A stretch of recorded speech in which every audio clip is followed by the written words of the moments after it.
So today we'll be starting with scalar product, right? There are two things which is in our course, scalar product and vector product, cross product.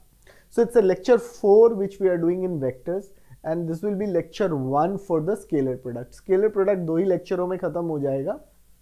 आज इसका हम intro करेंगे, इसकी geometrical मतलब, properties, सब कुछ समझेंगे कि क्या क्या स्केलर प्रोडक्ट में है. और हमें सबसे इंपॉर्टेंट इसमें कंपोनेंट्स को कनेक्ट करके देखना है गाइस. कैसे कंपोनेंट और प्रोजेक्शन जो हमने लास्ट क्लास में पढ़ा वो यूज में आने वाला है. बहुत इंपॉर्टेंट कॉन्सेप्ट है. मैं आपको बता दूं, ये जो प्रोजेक्शन वाला कॉन्सेप्ट है जो हम कोसाइंस निकालते हैं 3D में भी बहुत यूज होता है. तो अगर वो आपको समझ में आ गया ना, वेक्टर और 3D कुछ नहीं है यार, खत्म. You will kill it. I hope कल ऑक्टेंट सबको समझ आ गया अच्छे से. आज मैंने बोला था कि घर में यार जरा सा विजुअलाइज करना. आप ये प्लीज विजुअलाइज करिए, because what is going to happen when we will do 3D ना, तुम्हें बहुत मजा आने वाला है. क्योंकि तुम विजुअलाइज करोगे, घर से ही है सारा प्लेन. ऑक्टेंट देखो, कॉन्सेप्ट देखो, डिस्टेंस निकालते हैं. अगर वो समझ लोगे ना गाइस, ये. और एक चीज और करना, आज कल तुम खड़े हो जाना किसी पॉइंट पे और दीवार के जो 3 कोने हैं उससे अपने कोऑर्डिनेट्स मेजर करने की कोशिश करना. और फिर देखना z कोऑर्डिनेट मेजर करने के लिए तुम परपेंडिकुलर किस प्लेन पे डाल रहे हो, x कोऑर्डिनेट मेजर करने के लिए किस पे डाल रहे हो, और y कोऑर्डिनेट मेजर करने के लिए किस पे डाल रहे हो. और अगर हो सके तो प्रैक्टिकली कोऑर्डिनेट्स निकाल के डिस्टेंस निकालना और फॉर्मूले से भी निकालना. मजा भी आ जाएगा and I am telling you, you will enjoy 3D. और जिनसे नहीं होता ना, मेरे से कांटेक्ट करना, मैं प्रैक्टिकली तुमको लाइव भी करा के दिखाऊंगा. And once you will do that guys, you will love it. मैं पक्का बता रहा हूं, करना. ठीक है, आप लोग जरूर करना यार, फिर देखना तुमको लगेगा नहीं 3D और ये कुछ दिक्कत है. ठीक है, चलिए गाइस, है ना, लेट्स गेट गोइंग. चलिए हम कहानी को शुरू करते हैं. ये शुरुआती है हमारा स्केलर प्रोडक्ट ऑफ 2 वेक्टर्स. इसको डॉट प्रोडक्ट भी कहते हैं. तो हमने एक स्केलर से एक वेक्टर को मल्टीप्लाई किया था. तो लास्ट टाइम हमने ये सीखा कि अगर कोई एक वेक्टर ए है और हम किसी स्केलर से उसको मल्टीप्लाई कर देते हैं, so that vector is a new vector which may be more than in length with the given vector, और it may be less than the length in a given vector. Direction same भी हो सकती है, opposite भी हो सकती है. तो अगर ए कोई वेक्टर है, मैं 2a लिखता हूं, तो एक नया वेक्टर आता है जिसकी length twice as long as vector A और उसी डायरेक्शन में है. अगर वेक्टर ए और मैं हाफ से मल्टीप्लाई करता हूं तो एक वेक्टर लाता हूं जो कि उसकी हाफ द लेंथ है और क्या है, इन द सेम डायरेक्शन. लेकिन अगर वेक्टर ए को -3 से मल्टीप्लाई करते हो तो जो नया वेक्टर है उसका मैग्नीट्यूड तो 3 टाइम्स आएगा, लेकिन डायरेक्शन ऑपोजिट टू ये होगा. अब आप फिगर देख पा रहे हैं, फिगर में एक वेक्टर ए है हॉरिजॉन्टली और एक वेक्टर को इनिशियल वहां से वेक्टर बी जा रहा है, और उनके बीच एंटी क्लॉकवाइज डायरेक्शन में मैंने एंगल थीटा लिया है. तो इन दोनों वेक्टर्स के बीच जब हम डॉट प्रोडक्ट डिफाइन करते हैं, इन दोनों के बीच क्या होता है. तो what is the dot product? Scalar product का जो डेफिनेशन दिया गया है वो ये है. So what is the definition? Let us see it one by one. The scalar of, what is this? The scalar or dot product, not of. The scalar or dot product of 2, right? Scalar or dot product of 2 non-zero, देखो बेटा, non-zero vectors. कैसे vectors हैं guys? non-zero vectors A and B is defined as, क्या define किया गया है इसको? इसको डिफाइन किया गया है A डॉट B. डॉट लिखते हैं इसीलिए इसको हम डॉट प्रोडक्ट भी कहते हैं. स्केलर क्यों कहते हैं वो भी आपको समझ में आ जाएगा. Mod A mod B cos theta. अब आप RHS को देखो, जो मैग्नीट्यूड ऑफ A होगा वो स्केलर होगा, मैग्नीट्यूड ऑफ B भी स्केलर होगा और cos थीटा भी स्केलर होगा. तो इसीलिए A dot B by definition scalar quantity आता है, इसीलिए इसको हम स्केलर प्रोडक्ट भी कहते हैं. आई होप इतना बेसिक डेफिनेशन है. थीटा हम एंटी क्लॉकवाइज सेंस में ले रहे हैं, क्लॉकवाइज में लेंगे तो माइनस थीटा हो जाएगा, उसकी भी दिक्कत नहीं, अभी हम डिस्कस कर लेंगे. अब अगर A 0 हो जाए मतलब अगर वेक्टर ए 0 हो जाए और बी 0 हो जाए, कोई भी एक वेक्टर 0 हो जाए, तो theta will not be defined, क्योंकि ए और बी हम दो नॉन जीरो वेक्टर्स ले रहे हैं। तो जब एक वेक्टर ही 0 हो गया तो हम थीटा की बात ही नहीं करेंगे, तो अल्टीमेटली ए डॉट बी 0 हो जाएगा, क्योंकि अगर ए 0 है या बी 0 है तो उसका समझो मैग्नीट्यूड 0 हो गया, तो अल्टीमेटली वो डिफाइंड ही नहीं होगा। तो theta is the angle between A and B, और 0 less than theta less than pi, जो एंगल है वो 0 और पाई के बीच लाई करता है। और नोट ये करना है कि अगर a 0 है या b 0 है तो थीटा डिफाइन ही नहीं होगा, and in this case a dot b should be 0। Obviously कोई भी एक वेक्टर 0 होगा तो ये 0 हो जाएगा। आई होप सबको क्लियर है गाइस, सबको क्लियर है, कोई ऐसा तो नहीं जिसमें ये बात अभी तक क्लियर नहीं हुई है। तो हमें a डॉट b जो है, अब देखो इसमें कई ऑब्जर्वेशंस आएंगे और आपको मैं कई चीजें सिखाऊंगा इस भाई साहब के बारे में जिसको हमने डॉट या स्केलर प्रोडक्ट कहा है। I hope everybody is clear, this is the basic definition which we give. ठीक है, तो ये मेरी बेसिक डेफिनेशन है जो मैं a डॉट b को दे रहा हूं। ठीक है, this is my basic definition guys which I am giving to a dot b।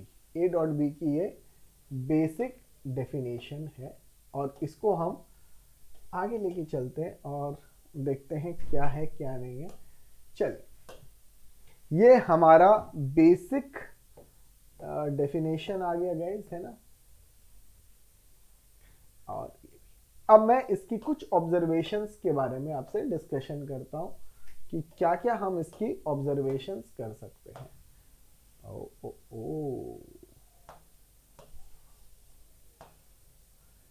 इस प्रोडक्ट की ऑब्जर्वेशंस अब आप देखते जाइए, and what I will do is I will get this also along so that it becomes relatively easy for us to understand the concept, है ना। हम ये जो एंगल है इसको भी ले चलते हैं। चलिए, आइए हम इसको भी साथ ले लेते हैं ताकि हमारा ऑब्जर्वेशन और इजी हो जाए समझने के लिए, राइट। तो ये आ गया हमारा, आपको दिख तो रहा होगा आराम से, ना दिखने वाली बात ही नहीं है। और अब हम इसके कुछ ऑब्जर्वेशंस निकालने की कोशिश करते हैं। Now let us try to get some observations out here. पहली चीज, बहुत सारे इसमें हम ऑब्जर्वेशंस निकालेंगे, a dot B mod a mod b cos theta, इस तरीके से है। If theta is equal to 0 degree, अगर थीटा 0 डिग्री है, थीटा अगर 0 डिग्री हो जाता है तो a dot b is equal to mod a mod b, simple यही रह जाएगा, इंटू cos 0। cos 0 क्या होता है 1, तो इसकी value mod a mod b आ जाएगी। तो ऐसे में a dot b is maximum, क्यों मैक्सिमम बोला? अब देखो मेरे बच्चों, इसके बारे में ध्यान करो। ध्यान का मतलब ये जो cos थीटा भाई साहब है, इसको देखो। cos थीटा की वैल्यू किसके बीच रहती है? -1 और 1 के बीच। आप किसी भी क्वांटिटी को लेस देन 1 मल्टीप्लाई करोगे तो वो छोटा हो जाएगा। तो एक बात बताओ, खाली सोच के बेटा, सोच के, आगे मैं इसके ऊपर और डिस्कस करूंगा। मैं एक स्टेटमेंट लिख रहा हूं, खाली आप मुझे चैट बॉक्स में लिख दो ट्रू या फॉल्स। मैंने जो लिखा है ट्रू लिखा है या फॉल्स लिखा है, इसकी बात बता दीजिए, फटाफट बता दीजिए कि ये ट्रू है या फॉल्स है। मैंने एक स्टेटमेंट लिखा है बोर्ड पे, फॉल्स है या ट्रू है, फटाफट बता दीजिए, फटाफट। 2 लोगों के जवाब आ गए, ठीक है, और भी लोगों के जवाब आ रहे हैं। नाउ आई कैन अंडरस्टैंड क्यों ये ट्रू है, आपको समझ में आ रहा है। ये जो cos थीटा है ये लेस देन 1 है या इक्वल टू 1 है, तो जब आप 1 से छोटी क्वांटिटी से किसी को मल्टीप्लाई करोगे वो चीज ऑब्वियसली इनसे छोटी हो गई। तो इसीलिए जब cos थीटा 1 होगा ये a डॉट बी मैक्सिमम होगा, इससे ज्यादा नहीं हो सकता। और बाकी केसेस में वो obviously a dot B mod B से कम आएगा। तो पहली ऑब्जर्वेशन ये हो गई। आई होप सबको समझ में आ गया। सेकेंड जो इसमें बात है वो ये है बेटा, इफ थीटा इज 90 डिग्री, तो ये भी बहुत इंपॉर्टेंट है। ए डॉट बी क्या होगा भाई, मॉड ए मॉड बी और कॉस 90 डिग्री हो जाएगा। और आप सबको पता है कॉस 90 जीरो होता है, तो ए डॉट बी अगर जीरो है so that implies vector A is perpendicular to vector B. क्यों परपेंडिकुलर बोला बेटा, आप एंगल देखो 90 डिग्री हो गया, तो यहां ये जो थीटा है, जहां ये मैंने बनाया है थीटा, ये बेसिकली क्या हो जाएगा 90 हो गया। तो 90 हो गया तो दोनों परपेंडिकुलर। तो मतलब a डॉट बी जीरो है तो जरूरी नहीं है a जीरो हो या b जीरो हो, दोनों के बिगर जीरो हुए भी ये डॉट प्रोडक्ट जीरो आ जाएगा, यानी कि जब दोनों के परपेंडिकुलर है। तो इसके ऊपर क्वेश्चन आ जाता है condition of perpendicularity, a dot B should be zero. ठीक है, अब थर्ड है, जब मेरा थीटा 180 डिग्री हो जाएगा तो a डॉट बी क्या हो जाएगा, a डॉट बी मेरा हो जाएगा बच्चे mod A mod B cos 180 degree. तो यानी कि माइनस हो जाता है, ये मिनिमम वैल्यू आ जाएगी। a dot B is minimum, cos 180 minus 1 होता है।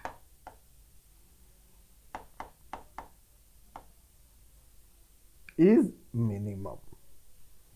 ठीक है, तो ये इसकी वैल्यू मिनिमम आ जाएगी, क्योंकि कॉस की कम से कम वैल्यू -1 होती है और ज्यादा से ज्यादा 1 होती है। तो a डॉट बी मिनिमम हो जाएगा। आई होप सबको ये बात समझ में आ गई है। ऐसा कोई बच्चा जिसको ये बात समझ में नहीं आई हो, सबको समझ में।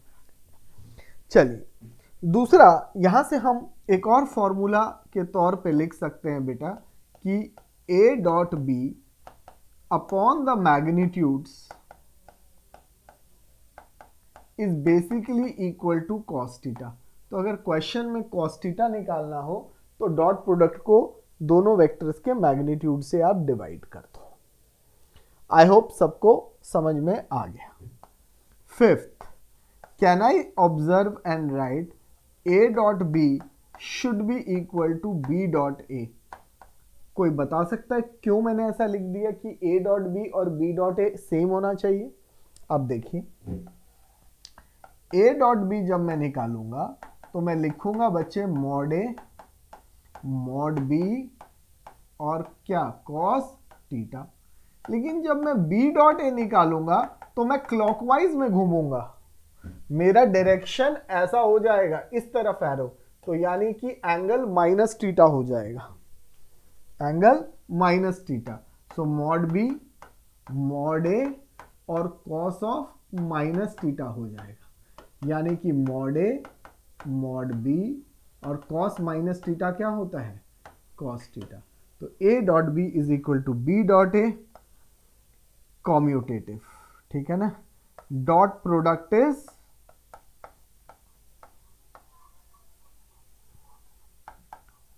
कम्यूटेटिव। आई होप आपको ये बात अब समझ आ गई होगी। इतनी बात आप सबको समझ आ गई होगी कि a डॉट बी हमारा मॉड ऑफ इसके बराबर हो जाए। आई hope everybody is getting the concept, किसी को प्रॉब्लम नहीं आनी चाहिए। यहां तक जो जो बातें मैंने लिखी हैं वो आपको सब समझ में आ रहा है। ठीक है, इज इट क्लियर गाइस, सबको समझ में आ गया। ओके, सिक्स्थ एक और ऑब्जर्वेशन देखते हैं। ठीक है ना, यहीं से अगर a इक्वल टू बी है, a equal to B, then a dot a should be equal to mod a cos zero. मैंने ऐसा क्यों लिख दिया बच्चे, कॉस जीरो क्यों लिख दिया, क्योंकि ए और ए कोई वेक्टर अपने साथ क्या एंगल बनाएगा, तो अल्टीमेटली ए डॉट ए क्या आ जाएगा मेरे बच्चों, बोलो ना, मॉड ए का स्क्वायर, जिसको आप सिंपली ए स्क्वायर भी लिख सकते हैं। देखो मॉड के साथ जब वेक्टर है कोई मतलब ही नहीं हो तो मैग्नीट्यूड है, तो A dot A is nothing but A square, B dot B is nothing but B square. I hope सबको समझ में आ गया गाइस, सबको समझ में आ गया, किसी को डाउट है? क्लियर। अब मैं एक चीज और लिख रहा हूं और मुझे पता है मेरे बच्चे बहुत जल्दी इसका जवाब दे देंगे। आई डॉट जे की वैल्यू कोई बच्चा बताएगा? आई डॉट जे की वैल्यू, अगर मैं आई डॉट जे निकाल रहा हूं, हाँ जवाब आ गया, cos 90। क्यों cos 90 लिखा है? ये जो आई होता है ये यूनिट वेक्टर अलोंग क्या हुआ, एक्स एक्सिस, और जो जे होता है वो unit vector along Y axis. X और वाई दोनों परपेंडिकुलर है, तो आई और जे के बीच एंगल 90 यानी कि 0। So therefore I can say that I dot J will be equal to j dot k will be equal to k dot i। मेरे commerce के बच्चों ये समझ में आया कि i j के तीनों म्यूचुअली परपेंडिकुलर होंगे। क्यों होंगे? i x एक्सिस के अलोंग होता है, j y एक्सिस के अलोंग होता है और k z एक्सिस के अलोंग होता है। और आपको पता है x y z, ठीक है ना, म्यूचुअली परपेंडिकुलर वेक्टर्स हैं। तो जब आप तीन दीवार के कोने देखते हो आपको समझ में आ जाएगा सारी 3 डायमेंशन वेक्टर उसी से चलता है। तो अब मेरे बच्चे एक और बात बहुत जल्दी बता देंगे कि आई डॉट आई क्या होना चाहिए। अभी हमने मॉड ए बताया, आई डॉट ए आई होना चाहिए, हाँ बहुत शाबाश, ऐसे रिस्पॉन्ड करो, cos 0 यानी कि मॉड आई का होल स्क्वायर यानी कि 1। So therefore I can say that I dot I बराबर जे डॉट जे बराबर के डॉट के बराबर 1। तो जब i डॉट जे लेंगे तो 0 आ जाएगा, लेकिन i डॉट आई लेंगे तो 1 आ जाएगा। इतनी बात मेरे को लग रहा है सब बच्चों को समझ में आ गई होगी। ऐसा कोई भी बच्चा नहीं होगा जिसको ये बात अभी तक समझ में नहीं आई होगी। आई hope everybody is clear, right? सारे के सारे लोग क्रिस्टल क्लियर हो गए होंगे कि हम लोग अभी क्या कर रहे हैं और क्या क्या हमने अभी तक ऑब्जर्वेशन की है, राइट? अब थोड़ा और टेक्निकलिटी में जाएंगे और इस वेक्टर प्रोडक्ट का मतलब समझेंगे कि ज्योमेट्रिकली मतलब क्या है और क्या और चीजें हमें इसमें समझने की जरूरत है। और ये now let us come to the geometrical meaning. Geometrical meaning की बात करते हैं। Geometrical meaning of dot product, ठीक है, इसकी मैं बात करता हूं आपसे और आपको यह समझना बहुत जरूरी है। Geometrical meaning of dot product, तो डॉट प्रोडक्ट का ज्योमेट्रिकल मतलब क्या होता है ये हमको अच्छे से समझ में आना चाहिए। अगर ये आ गया तो आपने 25-30% बाजी मार ली है वेक्टर्स की, ठीक है ना मेरे बेटे? अब आप चलिए मैं आपको फिर डॉट प्रोडक्ट के बारे में एक बार डायग्राम बना के ये कर देता हूं, ठीक है ना? ये कोई भी लाइन एल है, चलिए लाइन को हम ऐसे ले आते हैं। कोई भी लाइन एल है जो जा रही है, ये ओ है, इस डायरेक्शन में हमारा वेक्टर ए जा रहा है, इसमें हमारा वेक्टर बी जा रहा है और ये हमने एंगल थीटा डिफाइन किया। आई होप सबको ये समझ में आया होगा। अब देखो बेटा, मैं कोई भी एक पॉइंट ले रहा हूं यहां से, इसी से मैं एक परपेंडिकुलर खींच रहा हूं, ठीक है? तो मान लो ये पॉइंट बी है, ठीक है ना, और ये मैंने एक परपेंडिकुलर खींच दिया। तो ये जो OA है ये लाइन सेगमेंट बन गया।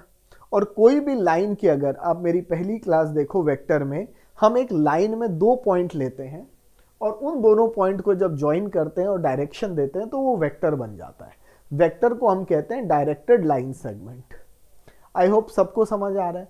तो ये जो OA मैंने इंटरसेप्ट किया, ये इस वेक्टर की लेंथ की बात कर रहा हूं। O से लेके A एक लाइन सेगमेंट है और इसके अलोंग एक वेक्टर मैंने A ले लिया। आप सबको समझ आ रहा होगा ये वाली बात। मैंने 2 एरो लगा दिए, अब ये भी आपको समझ आ गए होंगे। अब मैं अगर आपसे A डॉट B पूछता हूं तो आप मुझे एक ही जवाब देंगे, sir mod A mod B और कॉस थीटा। एकदम ठीक जवाब है आपका। अब आज आपको एक इंपॉर्टेंट कॉन्सेप्ट पे ले जा रहा हूं और कह रहा हूं कि उसको आपको एकदम अच्छे से दिमाग में बिठा लेना है, एकदम बिठा लेना है। अब आपको एक चीज समझना है, इन ट्रायंगल OAB, ये जो ट्रायंगल है OAB, अब देखिए अगर आप cos थीटा निकालते हैं तो आप सिंपली OA अपॉन OB लिख देंगे और OA की लेंथ A है, मतलब यही हुआ मैग्नीट्यूड, और OB की ये, तो मतलब ये जो मॉड B cos थीटा है is equal to mod A है, यानी कि OA है, यानी कि OA। बात समझ में आई? तो ये जो मॉड B cos थीटा है ये OA है। एकदम बात समझ में आ गई, सबको समझ में आ गई, इसमें कोई दिक्कत नहीं है। अब मैं आपको एक इंपॉर्टेंट कॉन्सेप्ट बता रहा हूं और ये लाइफ लॉन्ग कॉन्सेप्ट है मेरे बच्चे, वेक्टर 3D जब तक पढ़ते रहेंगे। अब आप देखो इस पॉइंट, ये जो वेक्टर है, देखो मैं ये बना रहा हूं, ये मेरा वेक्टर है OB। अब इस वेक्टर का मुझे अगर प्रोजेक्शन निकालना है, आप देखिए कल मैंने बहुत डिस्कस किया, जो लोग थे उनको समझ में जरूर आ रही होगी कि अगर मुझे इस वेक्टर का प्रोजेक्शन निकालना हो इस लाइन पे तो मैं कैसे निकालूंगा। मैंने बताया उस वेक्टर को लो और वहां से आप परपेंडिकुलर ड्रॉप कर दो, ये दिख रहा है ना परपेंडिकुलर आता हुआ, ये आ गया। जहां पे परपेंडिकुलर उस लाइन को मीट करेगा और जो डिस्टेंस इंटरसेप्टेड है वो प्रोजेक्शन है, यानी कि ये। सो OA इज व्हाट? प्रोजेक्शन। बेटा OA क्या है? OA क्या है? Is projection of OB on line L, ठीक है ना? और वी कैन ऑल्सो से और वेक्टर OA, शॉर्ट में ये भी एक ही बात आएगी ये। अब ये प्रोजेक्शन है और इसकी वैल्यू क्या है? देखो बेटा यही तो है, mod B cos theta, mod B cos theta. क्यों मॉड B cos थीटा? आपने OA को प्रोजेक्शन बोला और OA को अगर प्रोजेक्शन बोला तो OA किसके बराबर है? Mod B cos theta. तो डॉट प्रोडक्ट क्या हुआ? डॉट प्रोडक्ट क्या हुआ? जो वेक्टर है आप वो ले लो into, basically into projection of other vector on it. So A dot B is equal to this, is equal to mod A into projection of vector B on vector A। इसका मतलब यही तो हुआ बेटा कि हम क्या निकाल रहे हैं? mod A into projection of vector B on vector A। तो जब तुम डॉट प्रोडक्ट निकालते हो तो ज्योमेट्रिकली तुम क्या निकालते हो? कोई भी जो वेक्टर है और उस वेक्टर के अलोंग जो दूसरे वेक्टर का प्रोजेक्शन है उसका प्रोडक्ट ही तो निकालते हो, दोनों को मल्टीप्लाई कर देते हो। तो ज्योमेट्रिकली जब भी हम डॉट प्रोडक्ट निकालेंगे हम निकालेंगे प्रोजेक्शन ऑफ दिस। और इसी तरह जब ये क्या हुआ, ये क्या हुआ? Mod B cos theta, projection of B on A। तो जब A ऑन B करोगे तो मॉड A cos थीटा हो जाएगा। मेरे बेटो सबको ये बात समझ में आ गई है? किसी को कोई दिक्कत तो नहीं है? किसी को ये दिक्कत नहीं है? अब देखो मेरे बेटे एक बार बोर्ड पे आप फिर से देखो, मैं कुछ और लिख रहा हूं, इधर ध्यान से देखेंगे। A dot B is equal to mod A into mod B cos theta. सबको समझ आ रहा है? तो बेटा एक चीज बताओ क्या मैं a dot B upon mod A ऐसे लिख सकता हूं ना, ऐसे लिख सकता हूं ना, is equal to projection of, एक और फॉर्मूला टाइप बन गया, of vector B on A. तो याद करने की ट्रिक ये है, अगर बी ऑन ए निकालोगे तो नीचे मॉड ए आएगा, ए ऑन बी निकालोगे तो नीचे बी आएगा, जिसके ऊपर निकालते हैं ऊपर ए डॉट बी आएगा। तो आप एक और फॉर्मूला टाइप बन गया। ये देखिए बेटा, ये जो मैं बॉक्स में ले रहा हूं ये मेरा प्रोजेक्शन के लिए फॉर्मूला है। मॉड बी कॉस थीटा भी प्रोजेक्शन है, A dot B upon mod A भी प्रोजेक्शन है। आई होप सबको समझ में आ गया होगा। A dot B upon mod A भी प्रोजेक्शन है। आई होप किसी को डाउट नहीं होना चाहिए, किसी को डाउट नहीं होना चाहिए। Everybody is clear, everybody is clear. मेरे बेटे आप लोगों को क्लियर है या नहीं है यार? इतना है, ठीक है। अब मैं आपको कुछ और समझाऊंगा अभी थोड़ी देर में, थोड़ा थोड़ा आपको हौले हौले धीमे धीमे आपको कॉन्सेप्ट क्लियर कर दे। जो लोग कल नहीं आए थे उनका भी थोड़ा भला कर दे, हालांकि करना तो नहीं चाहिए लेकिन चलो, दिल है कि मानता नहीं, अब क्या करें ना। भला सोचना पड़ता है उनका, नहीं सोचूंगा तो क्या होगा। ये ले लेते हैं मेरे बेटे, ऐसे ऐसे कुछ डायग्राम आपको कल मैंने बनाया था और मैंने एक पी एक्स वाई जेड आपके लिए लिखा भी था, आपको पता नहीं कितनी बार याद है। अब मेरे बच्चों को अगर याद हो कुछ, या याद दिलाऊं तुम्हें वो भूला। अब आप देखो मैं 3 परपेंडिकुलर ड्रॉप कर रहा हूं।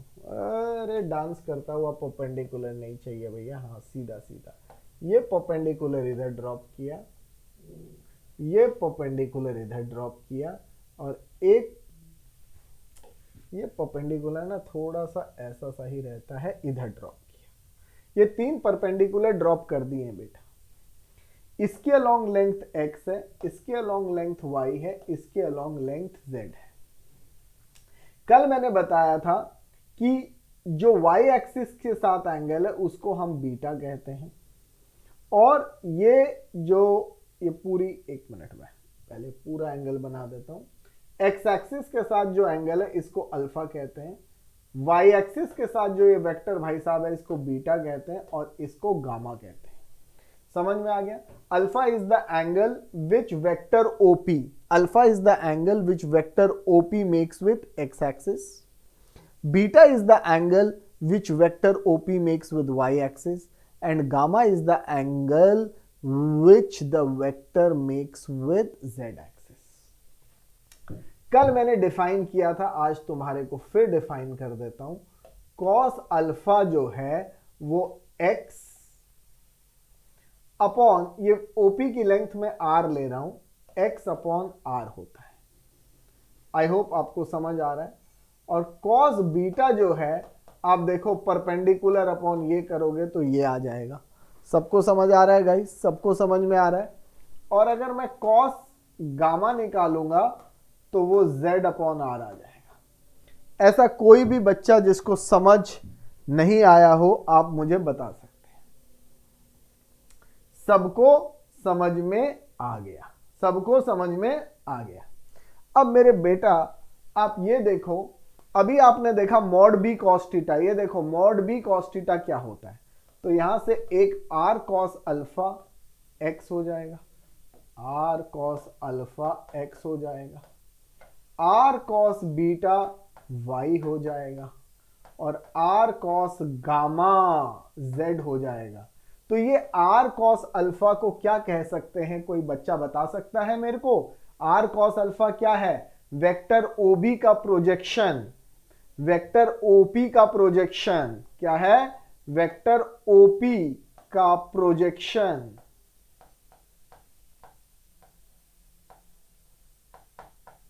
On x axis. Will you agree with me और will you disagree with me? Am I right to say? अब आप देखो OP, ये पॉइंट P है जो मैं सर्कल कर रहा हूं, अगर इसका प्रोजेक्शन एक्स एक्सिस के अलोंग निकालना है तो आपको क्या करना पड़ेगा, पी से एक परपेंडिकुलर डालना पड़ेगा, और पी से जब परपेंडिकुलर डाला तो मान लीजिए ये लेंथ ओ ए इंटरसेप्ट हुई, ये बी हुई और ये सी हुई।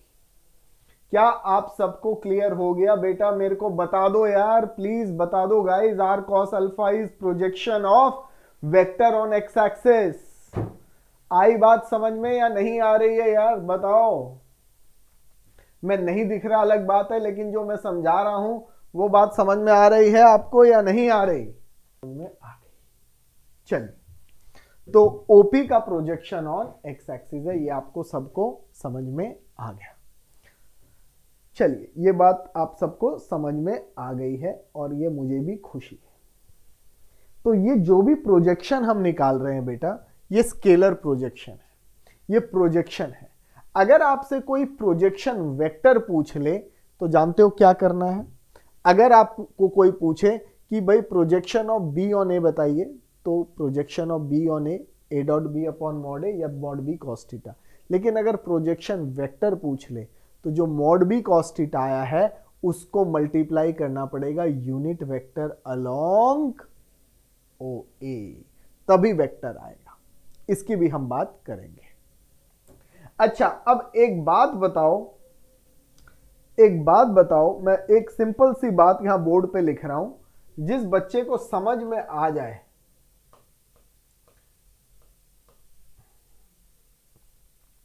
जिस बच्चे को ये बात समझ में आ जाए, ठीक है ना। अगर मैं r डॉट आई निकालूं तो क्या निकलेगा? कोई मुझे चार्ट पे बता सकता है? जब मैं r डॉट आई निकालूंगा तो क्या निकालूंगा? कोई बता सकता है r डॉट आई से हम क्या निकाल लेंगे? नहीं बताएगा। सब सब सब सोया है सब बच्चा। अच्छा बच्चा देखो इधर, मेरे अच्छा बच्चा ये देखो, क्या ये होगा या नहीं? बोलो बोलो, ये होगा या नहीं जो मैं RHS में लिख रहा हूं? नहीं बोलेंगे। बोलो ये आएगा या नहीं? अगर तुमसे कोई r डॉट आई कहता है, r डॉट आई का मतलब वेक्टर r का डॉट प्रोडक्ट i से। i किसके अलोंग है बेटा? i किसके अलोंग है? x एक्सिस के अलोंग है। तो हम क्या कर रहे हैं? cos अल्फा क्यों लिया? cos अल्फा क्यों लिया? क्योंकि r डॉट आई कर रहे हैं। जब मैं r डॉट आई लिख रहा हूं तो i वेक्टर किसके अलोंग है? किसके अलोंग है? i वेक्टर x एक्सिस के अलोंग है। तो मैंने r डॉट आई लिया, तो mod r mod cos alpha क्यों लिया? क्योंकि alpha is the angle with x axis. x axis के अलोंग कोई भी वेक्टर ले लो मेरे बच्चे, एंगल अल्फा ही रहेगा। तो देखो क्या ब्यूटीफुल चीज आ रही है, r dot I is equal to mod r cos alpha. देख लो r cos अल्फा आया कि नहीं? बोलो r cos अल्फा आया कि नहीं? तो मैं एक और चीज कह सकता हूं, r dot I is also projection of vector OP on X axis. Simple है, r डॉट आई भी तो वही देगा, प्रोजेक्शन ही देगा। तो जब हम डॉट प्रोडक्ट निकालते हैं, ये है। तो मुझे कोई कहे एक्स एक्सिस के अलोंग एंगल निकाल दो, तो कॉस अल्फा की वैल्यू देखो बेटा यहां से क्या है। क्या कॉस अल्फा को ऐसा भी लिख सकते हैं ना? लिख सकते हैं कि नहीं? कोई बोलता ही नहीं है यार, मैं तो समझ में नहीं आ। लिख सकते हैं ना गाइज? लिख सकते हैं ना? और कल जिसने क्लास अटेंड की थी, याद है कॉस अल्फा को मैंने क्या डिनोट किया था? कोई बच्चा लिख दे चैट में कॉस अल्फा को मैंने क्या डिनोट किया था और मैं क्या लेके आ गया हूं यार। कोई नहीं लिखता। क्या बताऊं यार, इतनी देर से मैं पूछे जा रहा हूं, कोई बच्चा। हाँ वेरी गुड, एल। अब समझ में आ गई बात कि r डॉट आई अपॉन मॉड r से हम l निकाल रहे हैं, हम l निकाल सकते हैं। एकदम समझ में आ गया मेरे प्यारे बच्चों, कितनी अच्छी बातें हमने की। तो अब मुझे लगता है थोड़ा थोड़ा वेक्टर क्लियर हो गया साइंस वालों को भी। अरे बोलो साइंस वालों, कुछ क्लैरिटी आई आज? चलो बोलो सर हम पहले से ही क्लियर थे। आप तो रिवाइज कर रहे हैं। आप कॉमर्स वालों से पूछ लो क्या पूछें। चलिए जी आगे बढ़ते हैं, ये कॉन्सेप्ट है। अब मैं थोड़ा सा और करता हूं आगे, ठीक है ना। चलिए, अब हमको 3D और इसके लिए बहुत अच्छा है।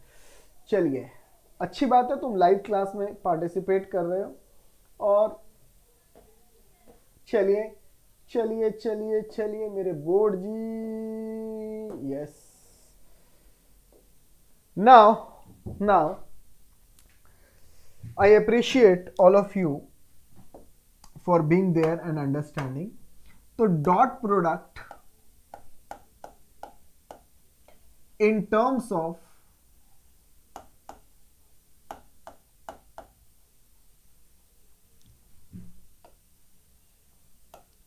डायरेक्शन रेशियोज, ये इंपॉर्टेंट है और आपको हेल्प भी बहुत करेगा इसको समझने।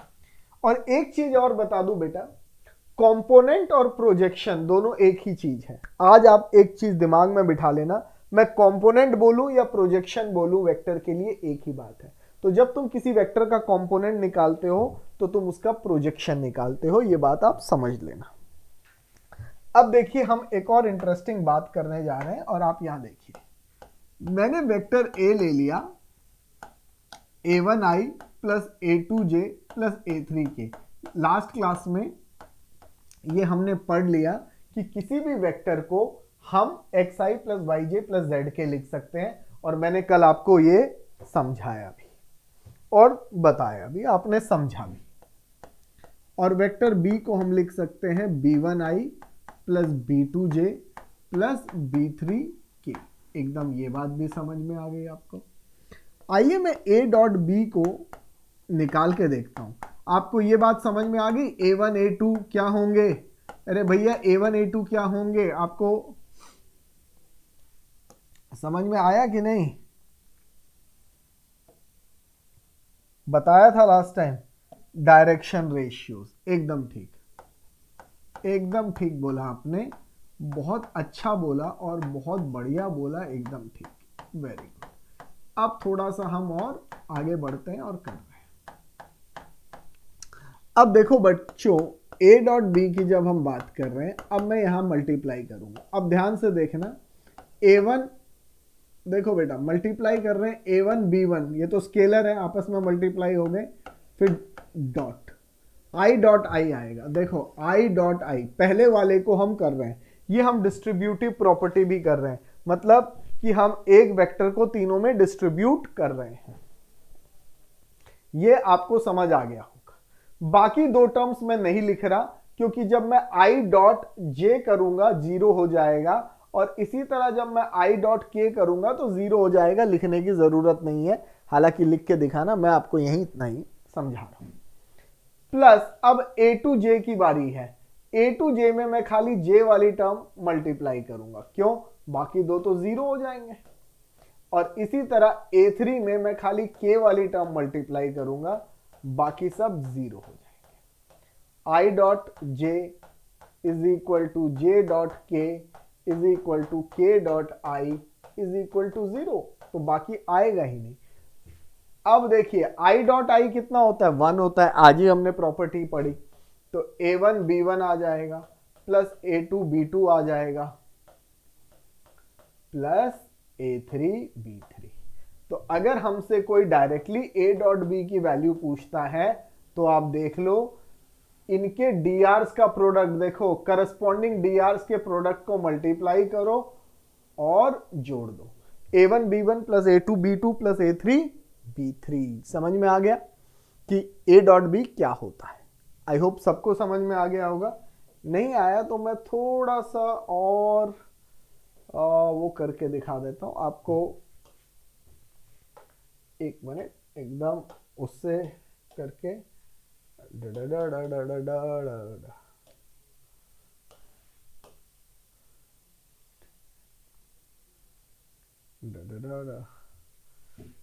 आपको आराम से भी दिखा देते हैं। तुम थोड़ा साइड आ जाओ भी एक बार, ये देख लीजिए, ठीक है ना? आपको दिख रहा होगा स्क्रीन पे गाइस, है ना? क्लियर दिख रहा है ना? ये नहीं दिख रहा, कोई बात नहीं, इसको तो मैं कहीं भी ले जा सकता हूं। अरे बैक, अरे बैक, इसको इधर ले जाए। I, now you can see this dot product easily. Now you can see, इसको हमने पूरा डिटेल अगर करें तो आप देखो, इधर मैं आपको समझा भी दूंगा। ये पहले a1i को डिस्ट्रीब्यूट किया इंस के साथ, ये देखो a1i इसके साथ डिस्ट्रीब्यूट हुआ, फिर सेकेंड टर्म a2j है, वो इसके साथ डिस्ट्रीब्यूट हुआ, फिर A3K देखो आप, वो इसके साथ डिस्ट्रीब्यूट हुआ।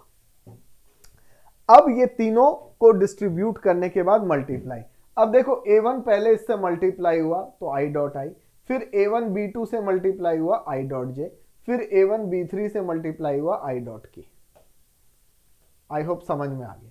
अब सेकंड वाले को देखो, A2 B1 J dot I, फिर A2 B2 J dot J, A2 B3 J dot के, और अब ये तीसरे की बारी आई तो यहां देखो K dot I, K dot J और ये, तो अल्टीमेटली ये जीरो हो जाएगा क्योंकि I डॉट है, ये जीरो हो जाएगा, ये जीरो हो जाएगा, ये जीरो हो जाएगा, और ये भी जीरो हो जाएगा, जहां मैं गोला बनाते जा रहा हूं ये भी जीरो हो जाएगा।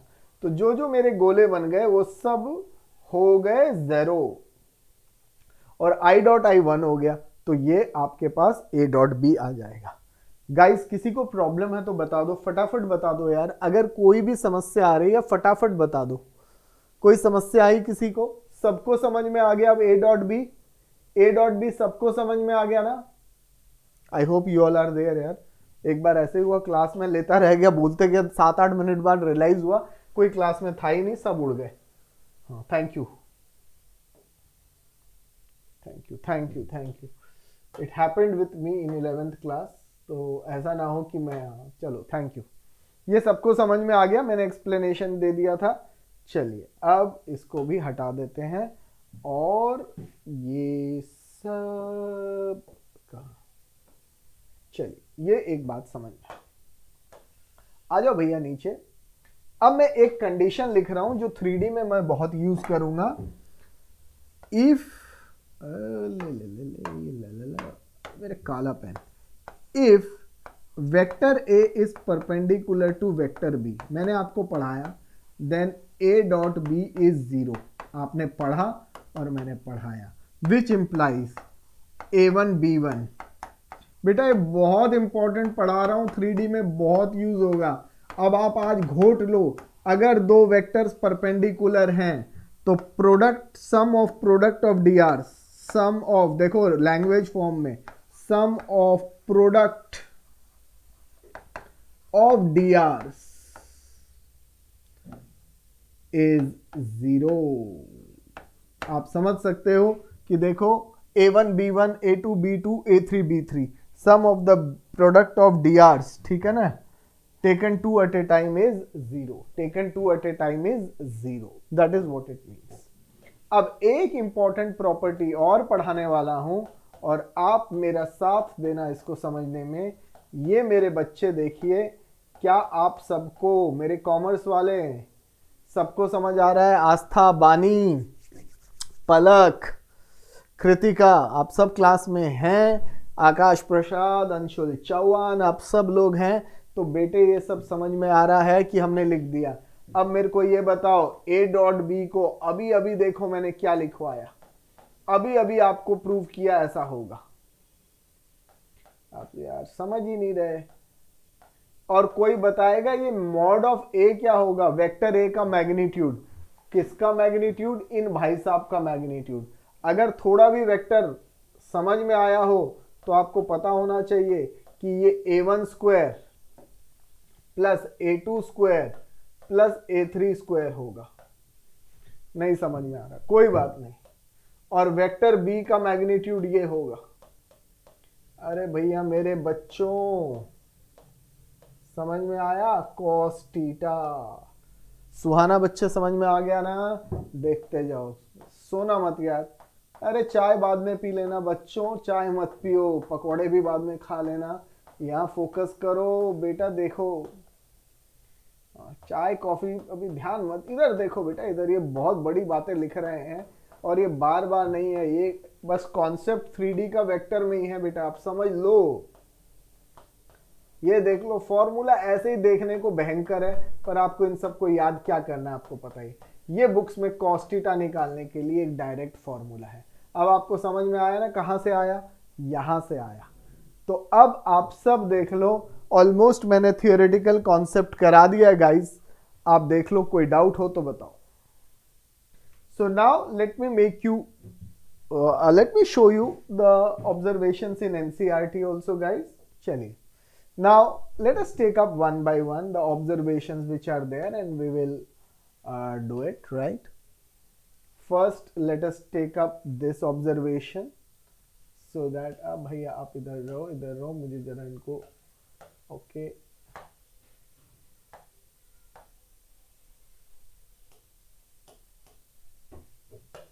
Okay yes sorry for just 1 minute की बात है बेटा बस और आपको ये दिखा देते हैं ये भी आ जाएगा एक एक करके हम now these are the sum of the observations which are there. अब एक तो एंसर्ट ने जो पहला ऑब्जर्वेशन दिया है कि स्केलर क्वांटिटी होगी, देखो a डॉट b जो है वो एक रियल नंबर आएगा। क्यों रियल नंबर आएगा? मॉड a भी रियल नंबर, मॉड b भी रियल नंबर, कॉस थीटा भी रियल, तो ये आ जाएगा। Now let a and b be two non zero vectors, a dot b is zero. बेटा देखो यहां पे word if and only if दिया है, इसको शॉर्टकट में ये लिखते हैं, इसका मतलब होता है इफ एंड ओनली। इसका मतलब है दोनों तरफ से ट्रू। अगर a और b दोनों नॉन जीरो वेक्टर्स दिए हुए हैं और उनका डॉट प्रोडक्ट जीरो आ गया तो मतलब वो दोनों परपेंडिकुलर होंगे, और अगर दो नॉन जीरो वेक्टर्स परपेंडिकुलर है तो a डॉट b जीरो होगा। समझ में आया? जैसे अगर कोई पैरेललोग्राम है तो डायगोनल्स बाइसेक्ट करेंगे, और अगर किसी क्वाड्रिलैटरल के डायगोनल्स बाइसेक्ट कर रहे हैं तो वो पैरेललोग्राम होगा। इसका मतलब ये वाली वैल्यू भी मैंने आपको कराया, आपने देख लिया, ये भी मैंने कराया, ये भी देख लिया, ये भी कराया, वो भी आपने देख लिया, और ये माइनस है तो माइनस में करेंगे, ये आप समझ लीजिए कि ऐसा हो जाएगा। ये भी हमने प्रॉपर्टी कर ली, ये भी कर ली, और अभी मैंने आपको ये फॉर्मूला भी करा दिया कि ये होता है प्लस हमने कंपोनेंट के टर्म में, और कम्यूटेटिव भी करा दिया। आप देख लो ये सारे ऑब्जर्वेशंस हमने कर लिए। आई होप किसी को कोई डाउट नहीं होना चाहिए। We have discussed all the observations. चलिए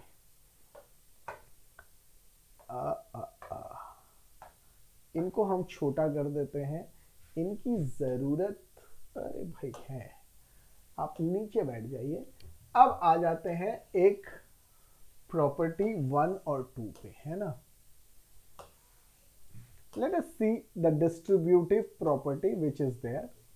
ये प्रॉपर्टी ये कहती है कि अगर बच्चे आप a dot b plus c निकाल रहे हैं तो this dot gets distributed over plus, तो पहले a dot b plus a dot c, मतलब जो हमने बचपन में x dot y plus z नंबरों में पढ़ा वही यहां पे आ गया। तो that is the dot product getting distributed. ठीक है guys, dot product getting distributed, ये प्रॉपर्टी।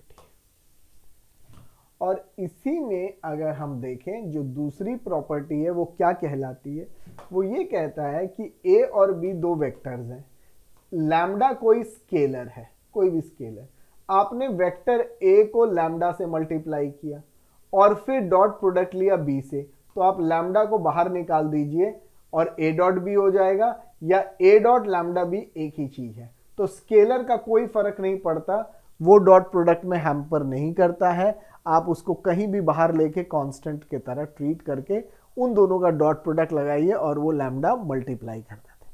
तो as good as that, lambda a dot b is same as lambda a dot b is equal to lambda into a dot b, a dot lambda b, ये property है। और ये property मैंने आपको already करा दी, जो vectors को हमने किसके टर्म में निकाला, कंपोनेंट्स के टर्म में। तो ये सारी बात आपको आई होप क्लियर हो जाती है, किसी को भी कोई डाउट नहीं होना चाहिए। I hope you are now clear with all the properties of the vector. चलिए अब हम बहुत इंपॉर्टेंट प्रॉपर्टी पे चल रहे हैं गाइस, एक एक करके आपको समझाएंगे। ये मैंने समझा तो ऑलरेडी दिया है, लेकिन अब आपको थोड़ा अब ये देखिए प्रोजेक्शन ऑफ ए वेक्टर, जो मैंने आपको ज्योमेट्रिकल इंटरप्रिटेशन किया था मैं उसकी बात कर रहा हूं गाइस। अब आप देखो कि क्या ये कहना चाह रहा है, ये कह रहा है कोई भी एक वेक्टर ए बी है, यानी कि ये वेक्टर हो गया, देखो इधर angle theta with A given line, इस लाइन के साथ कोई एंगल थीटा बना रहा है, किस डायरेक्शन में, एंटी क्लॉकवाइज, वो मैंने आपको डेफिनेशन में बोला। Then the projection of A B on line L is vector P. देखो ये परपेंडिकुलर डाल दिया सी पे, तो जो ए सी है वो इसका प्रोजेक्शन आएगा। प्रोजेक्शन निकालने के लिए आपको ये करना है, और आपको पता है मैंने आपको यहीं से बताया कि ए सी अपॉन ए बी इज बराबर कॉस थीटा। तो AC इज बराबर AB कॉस थीटा, और AB की लेंथ कितनी है, AB की लेंथ कितनी है, यही है ना, मॉड AB कॉस थीटा। और ये जो क्वांटिटी है, ये AC के बराबर है, इज द प्रोजेक्शन। और आपको एक चीज यहां और बता दूं, जब आप AC co dot AC cap कर देंगे, ये देखो बेटा समझ लो, ये होगा प्रोजेक्शन वेक्टर, क्योंकि AB cos थीटा तो एक स्केलर क्वांटिटी है, तो स्केलर तो वेक्टर नहीं आएगा। प्रोजेक्शन वेक्टर अगर निकालना है किसके अलोंग, AC के अलोंग, तो बेटा इसको आपको यूनिट वेक्टर से मल्टीप्लाई करना पड़ेगा। तो क्वेश्चन में मैं ये कराऊंगा, डिफरेंस आपको समझ आएगा। अब ये कह रहे हैं डायरेक्शन ऑफ P जो आएगा is same depending on that of the line, depending कि cos थीटा इज पॉजिटिव और नेगेटिव। ठीक है, तो जो ये वेक्टर P है, अगर मैं ये वेक्टर P निकालूंगा, वेक्टर P बेटा ये वेक्टर P है, वेक्टर P ध्यान रखना जो मैंने लिखा है। तो ये जो वेक्टर P है इसको हम कहते हैं प्रोजेक्शन वेक्टर, लेकिन जब खाली मॉड AB cos थीटा है वो खाली प्रोजेक्शन कहलाता है। देखो वर्ड्स एनसीईआरटी में, then the projection is mod AB cos theta, बात समझिए इतना ही है। लेकिन जब बात आती है बेटा यहां देखो,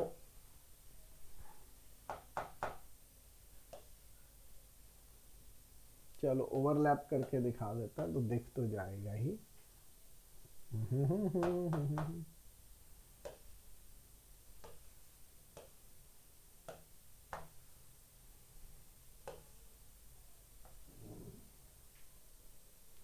अगर अब आप देखो ध्यान से, और थोड़ा हम बड़ा कर लेते हैं, इसको और बड़ा कर देते हैं, ये देखो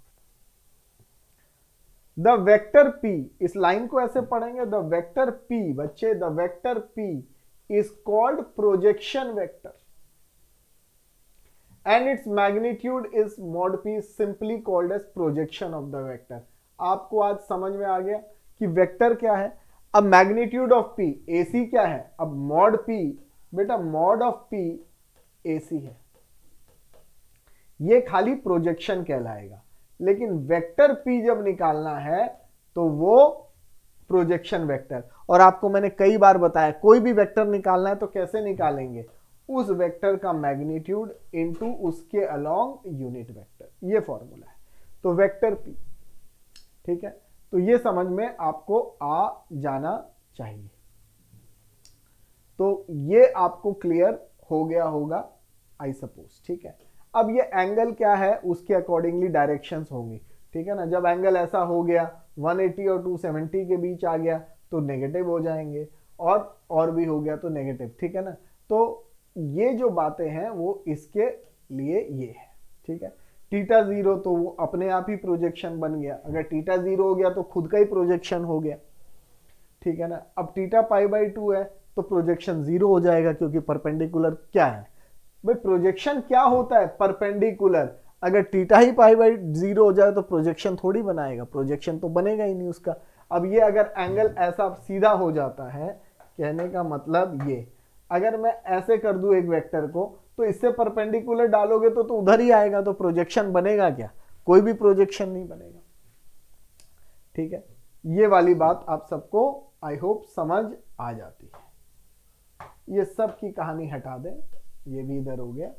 अब यहां पे इन्होंने ये वाली बात बोली है, क्या मैंने ये बात आपको बताई या नहीं, remark if alpha beta direction angles, याद करो मैंने पढ़ाया या नहीं, पढ़ाया या नहीं पढ़ाया, मैंने बताया ना कॉस अल्फा ये होगा cos gamma are respectively the projections along OX and this. ठीक है, अब आपको ये बात समझ में आ गई या नहीं आई ये बता दो। किसी को डाउट है तो फटाफट लिख दीजिए बेटा, कोई भी डाउट हो। प्रोजेक्शन और प्रोजेक्शन वेक्टर का मतलब क्लियर हो गया। एक्स एक्सिस के अलोंग प्रोजेक्शंस ये भी मैंने कराया है। किसी को डाउट है फटाफट बताओ, otherwise will move ahead. Clear है सबको? कोई डाउट तो नहीं है? Everybody clear? परफेक्ट। तो ये सारे किस्से थे जो हमको करने हैं, ठीक है। अब हम कुछ क्वेश्चंस की ओर चलते हैं। चलिए, let us try to do some questions. चलिए आइए कुछ क्वेश्चंस हम लोग करते हैं। क्वेश्चंस शुरू करते हैं। आइए जी, आइए फटाफट आइए और क्वेश्चन करिए। Vector A is equal to 3i plus 4j plus 5k, ये एक वेक्टर हो गया ए, ठीक है। दिस इज वेक्टर ए, ठीक है। ओके, अब थोड़ी सी ब्राइटनेस कम कर देते हैं। कहाँ चला गया भाई मेरा वो? ओके, हाँ, चलिए, good, all good. I think vector A है, vector B -2i plus 5j -4k, ये वेक्टर्स है। Number 1, find a dot b. Number 2, find angle between vector a and vector b. Third, find projection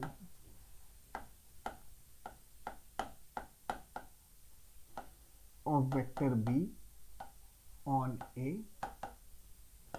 Fourth, find projection vector of B on vector A. ये 4 questions मैंने अपने तरफ से बनाए हैं आपके लिए। आपको इन क्वेश्चंस को सॉल्व करना है। 1 मिनट ट्राई करिए, फिर हम इसको डिस्कस करते हैं। तो चलिए इसको देख लेते हैं। A dot B, A dot B को हम निकाल लेते हैं, ठीक है ना। ए डॉट बी, तो फर्स्ट पार्ट कर लेते हैं ए डॉट बी। वो तो मुझे कुछ करने की ज़रूरत नहीं है, मैंने आपको समझा ही दिया कि हम डायरेक्टली भी निकाल सकते हैं। A1 B1 आपको समझाया भी था मैंने। 5k dot -2i plus 5j -4k। तो पहले 3i को ले लीजिए, dot with -2i plus 5j -4k, एक ये हो गया। प्लस 4j को ले लीजिए सेकंड वाले वेक्टर को, और डॉट प्रोडक्ट उन सब के साथ, और फिर प्लस 5k ले लीजिए और डॉट प्रोडक्ट सब के साथ।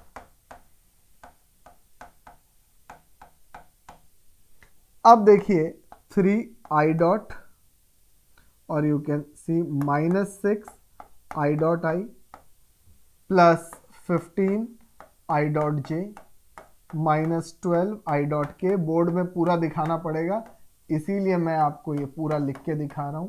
-20j dot j -16j dot k, ठीक है जी। प्लस -10k डॉट i -10, फिर आएगा +25k डॉट j आएगा, -20k डॉट k आएगा। देख लीजिएगा, यही आना चाहिए। तो ये -6 हो जाएगा, +0 -0 -0 -20 -0 -0 +0 -20, ऐसा कुछ आ रहा है क्या? तो -6 +20 आना चाहिए, तो कहीं गड़बड़ हो गई है। 4j और 5j, मैंने कुछ गड़बड़ लिखा है क्या? 4j और 5j, हाँ -8, ये प्लस होगा, +20, तो +20 आ जाएगा और ये कट जाएगा, तो इसका आंसर -6 आ जाएगा। एकदम ठीक है, -6 आ गया, एकदम ठीक है। A dot B. अब एंगल निकालना है, तो बेटा सेकंड पार्ट जो है A डॉट बी जो होता है वो होता है मॉड A मॉड B, ठीक है ना, मॉड A मॉड B और कॉस थीटा। हाँ गाइस, देख रहा हूं मैं तुम्हारे कमेंट्स देख रहा हूं। ये A डॉट बी तो आपका आ गया, कितना आ गया A dot B? -6 mod A। भाई इस A वेक्टर का magnitude √3 square 4 square plus 5 square, और मॉड B का -2 का स्क्वायर 5 का स्क्वायर प्लस -4 का स्क्वायर कॉस थीटा। बेटा एक चीज और बता दूं, क्वेश्चन में मेंशन करना, नहीं तो नंबर काट लेते हैं। लेट ये वाला बेटा एकदम theta be angle between A and B, ये जरूर लिखना बेटा, वो नंबर काट लेंगे अगर, ये ध्यान रखना, क्योंकि हमें बताना पड़ेगा थीटा क्या है। जब तक आप बताओगे नहीं तब तक वो नंबर काट लेंगे। सीबीएसई में बेटा फिर मत बोलना। ये हो गया 9 + 16 + 25, 4 + 25 + 16 और cos थीटा, तो -6 तो √50 और ये √45 cos थीटा, तो -6 = 5, 25 × 2, ये 5 √2 हो गया, 9 × 5 3√5 हो गया cos थीटा, तो -6/15 √10 = cos थीटा। थीटा जो है cos इनवर्स ये आ जाएगा, ठीक है ना। 25 है तो 5√2, 9 × 5 3√5, तो ये भी कट गया, -2/5, तो -2/5 √10 आ रहा है। ये आपका एंगल आ जाएगा इन दोनों के बीच, ठीक है। और B ऑन A का प्रोजेक्शन है मॉड B cos थीटा, ठीक है। तो हम थर्ड पार्ट को भी कर लेते हैं। जो बेटा थर्ड पार्ट है उसके कई मेथड है। B ऑन A प्रोजेक्शन क्या होता है? B ऑन A प्रोजेक्शन, दो फॉर्मूले लिख रहा हूं, मॉड B cos थीटा या फिर A dot B upon mod A, कुछ भी लिख लो, एक ही बात है। आपके पास मॉड B भी आ गया, इससे भी आंसर वही आएगा, √45 आ रहा है मॉड B, और cos थीटा है, कितना आया cos थीटा? -2/5 √10, ठीक है। ये मॉड B cos थीटा है। अब जैसे मर्जी फॉर्मूला लिखा, A डॉट B निकालोगे तो -6 अपॉन ये देखिए, और ये देखिए -6 अपॉन क्या है? √50, एक ही चीज है। अब आप सिंप्लीफाई करके देखिए, 3√5 अपॉन 5 √10 × -2, ठीक है ना, दोनों एक ही चीज है, आपको समझ में आ जाएगा। अब आप देखो नीचे √5 अपॉन 5 √5 हो गया, -6/√50, तो थर्ड पार्ट का आंसर -6/√50 होगा। सबको समझ में आ गया गाइस? एकदम आ गया। लेकिन अब फोर्थ पार्ट क्या होगा उसको बताएं। थर्ड पार्ट तो -6/√50, फोर्थ पार्ट प्रोजेक्शन वेक्टर, तो प्रोजेक्शन वेक्टर क्या होगा, ठीक है ना। तो प्रोजेक्शन वेक्टर जो होगा वो mod B cos theta into A cap होगा, आपको बताना, या फिर A dot B upon mod A vector है, उसके along unit vector A cap, क्योंकि B ऑन A है, तो B cos थीटा आ गया -6/√50, A कैप क्या होगा? Vector A upon mod A। तो ये आएगा -6/√50, वो तो हमने निकाल लिया। वेक्टर ए कितना है बेटा? वेक्टर ए है 3i + 4j + 5k अपॉन इसका मैग्नीट्यूड। इसका मैग्नीट्यूड कितना है? √45। तो ये जो वेक्टर आया है फोर्थ पार्ट में, ये प्रोजेक्शन वेक्टर है। क्या है? Projection vector. तो जब आपको प्रोजेक्शन वेक्टर निकालना है, जो प्रोजेक्शन आया किसके अलोंग था? बी ऑन ए, तो ए के अलोंग उसके यूनिट वेक्टर से मल्टीप्लाई कर दीजिए, आपके पास प्रोजेक्शन निकल के आ जाएगा। So now let's do one more important question. Question मैं लिख रहा हूं बोर्ड पे। Question है find lambda if vector a equal to 3i minus 4j plus 5k is perpendicular to vector b 2i plus lambda j minus 3k। Question important है guys. आता है vector A दिया है और वेक्टर बी दिया है, हमको लैम्डा की वैल्यू निकालनी है ताकि ये परपेंडिकुलर है। ठीक है, अब A clearly non zero vectors दिख रहे हैं। If vector A perpendicular to vector B, if vector A is perpendicular to vector B, then A dot B should be 0। और अब आपको मैं बताऊं, A डॉट बी डायरेक्टली निकाल सकते हैं आप, है ना। 3i आप एग्जाम में पूरा दिखाना भाई, मैं इसको इतने में ही कर दूंगा। ठीक है, yes I got the answers, very good.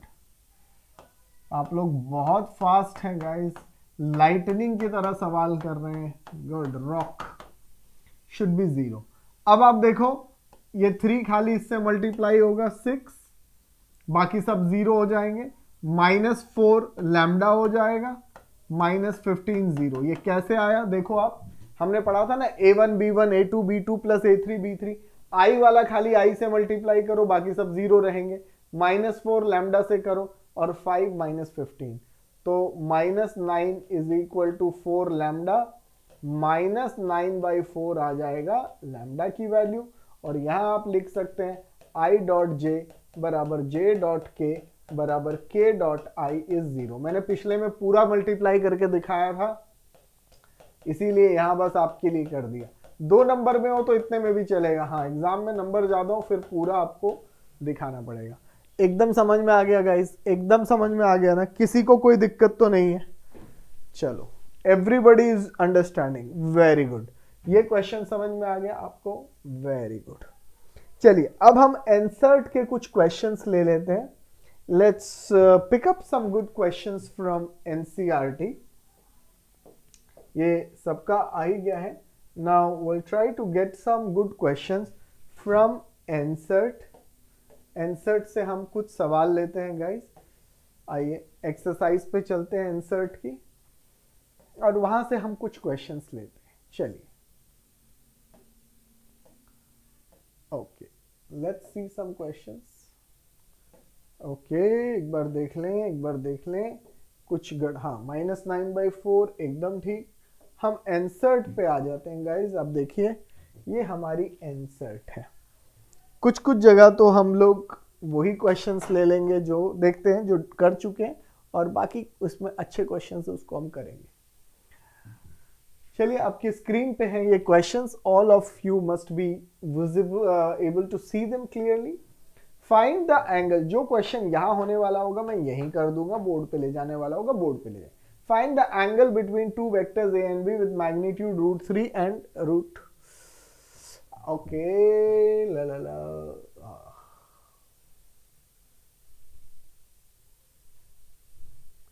एक मिनट गाइस, है ना, एक मिनट। ओके, इंसर्ट, ओके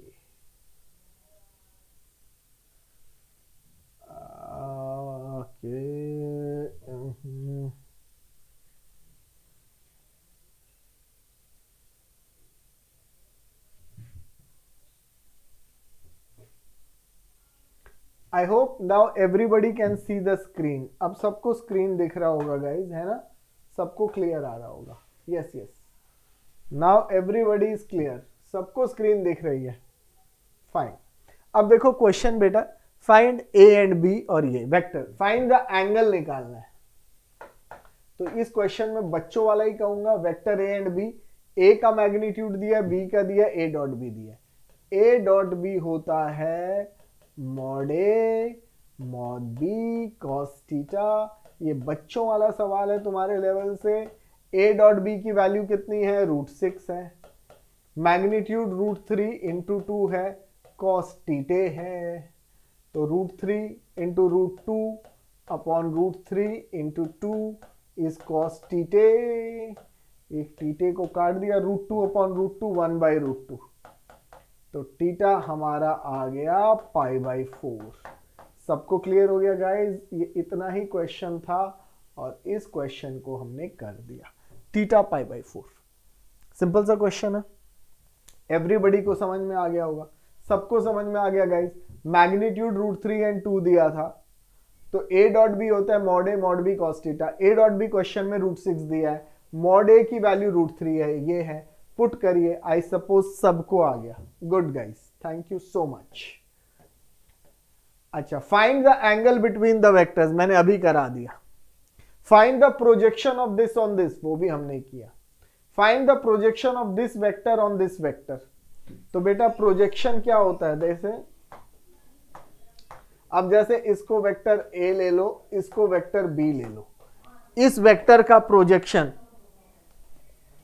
इस वेक्टर का प्रोजेक्शन अगर इसके ऊपर निकालना है, A on B is equal to A dot B upon mod B होगा. ठीक है ना?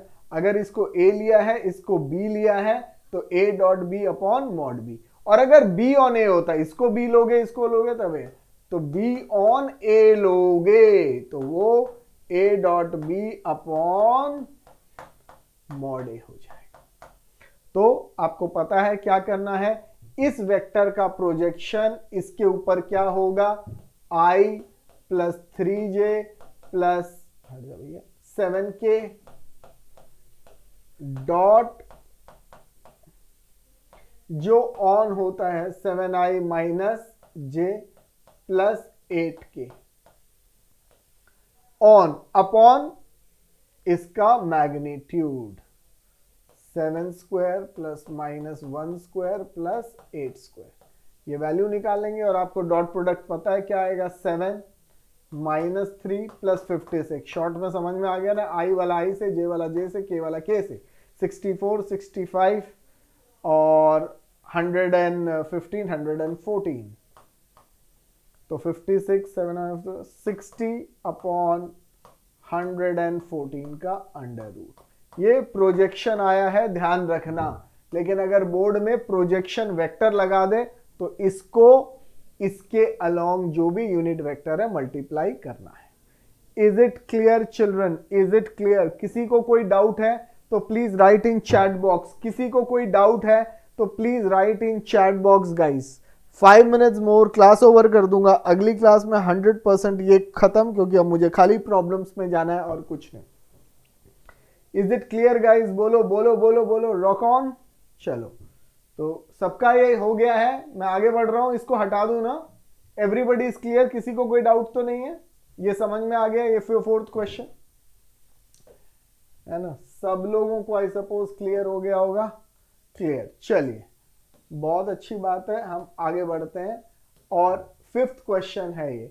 Show that each of the vector is a unit vector and show that they are mutually perpendicular to each other. देखिए, ये question अच्छा question है. हमें करना कैसे है? ये जो वेक्टर है इसको आप a ले लीजिए, इस वेक्टर को b ले लीजिए पूरे को, और इसको c ले लीजिए. आप a डॉट b निकालिए, वो 0 आना चाहिए. इक्वल टू 0 नहीं आना चाहिए. b डॉट, अरे भाई ला ला ला ला ला ला ला, मेरा पेन आ गया. b dot c equal to 0 आना चाहिए. Should come. C A dot B dot C dot A equal to 0 should come. अगर एक बात बताओ, आप A dot B dot C और C डॉट A 0 प्रूव कर दो तो इससे क्या प्रूव हो जाएगा कि ये म्यूचुअली परपेंडिकुलर वेक्टर्स हैं. क्या है? म्यूचुअली परपेंडिकुलर वेक्टर्स है. इनके मैग्नीट्यूड निकाल दो और वो 1 आ जाए तो उससे क्या प्रूव हो जाएगा कि वो यूनिट वेक्टर भी है. वो क्या है? यूनिट वेक्टर भी है. मेरी बात समझ में आ गई गाइस? मेरी बात समझ में आ गई? जैसे हम वेक्टर ए जो मैंने लिया है, वेक्टर ए लिया है 2i plus 3j plus 6k by 7. Mod of vector A निकालिए, क्या आएगा? अंडर द रूट 2/7 का स्क्वायर. समझ में आया ना? i के साथ 2/7 है, 3/7 का स्क्वायर प्लस 6/7 का स्क्वायर. वेक्टर समझ में आया? क्यों? क्योंकि ये है 2/7i plus 3/7j plus 6/7k. तो ये आ गया 4/49 प्लस 9/49 प्लस 36/49. तो समझ में आ रहा है गाइस? रूट ऑफ ऊपर भी 49, नीचे भी 49, 1. तो ये वेक्टर का मैग्नीट्यूड 1 आ गया, यानी कि ये क्या है? Unit vector.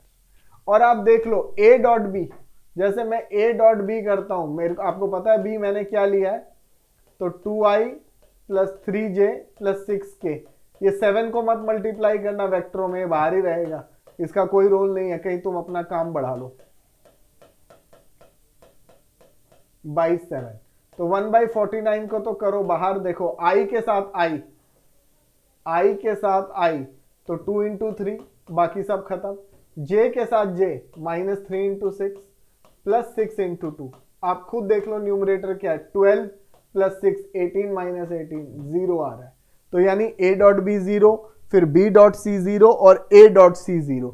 ऐसे करोगे तो ये जो क्वेश्चंस है, ये जो क्वेश्चन है हमारा, ये प्रूव हो जाएगा कि ये a डॉट बी 0 जब आप प्रूव कर दोगे तो a परपेंडिकुलर टू b लिख दोगे. इससे हम कह देंगे कि b परपेंडिकुलर टू c है, और इससे कह देंगे c परपेंडिकुलर टू a है. सो देयरफॉर क्या कह देंगे? a b c are perpendicular vectors, mutually perpendicular vectors. सबको समझ में आ गया guys? Everybody clear with the method? ये कर लोगे ना? मैंने a डॉट बी तो निकाल के दिखाई दिया.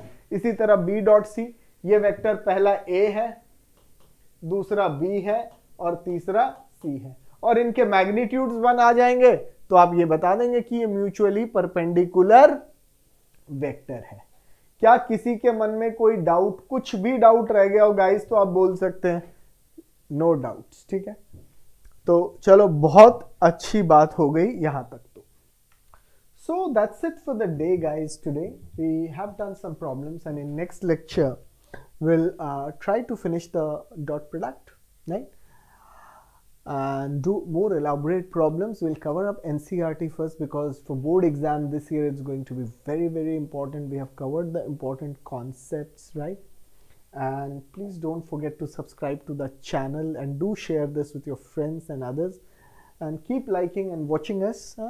Very shortly the board examinations coming up. We are in December 2020, waiting for just some more days to go, and new year to come, and new time to come, and good news to be there, right?